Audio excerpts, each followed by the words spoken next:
Hi దోస్తానీస్, ఈరోజు కరివేపాకు కారం చేయబోతున్నాము. ఫస్ట్ కర్రీ లీవ్స్ వాష్ చేసుకొని డ్రై చేసుకోవాలి ఒక కాటన్ క్లాత్లో పెట్టేసి. తర్వాత కడాయిలో ధనియాలు జీలకర్ర వేసుకొని వేయించాలి.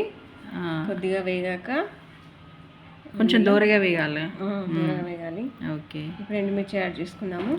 టేస్ట్కి సరిపడా మనం ఎంత కారం తింటే అంత మిర్చి వేసి కొంచెం చింతపండు వేసి ఇవి రోస్ట్ కావాలన్నమాట. అంతే ఒక 5 minutes 10 minutes.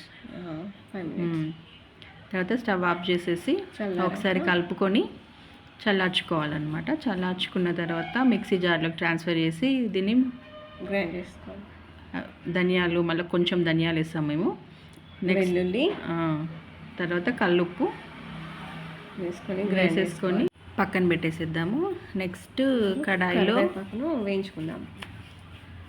కొంచెం ఇందులో ఉన్న తేమ అంతా వెళ్ళిపోయేలాగా వేయించుకోవాలి. వేయించుకొని పక్కన పెట్టేసుకుందాము. చూసారా, చేతిలో తీసుకొని ఇలా అంటే మొత్తం స్మాష్ అయిపోవాలి.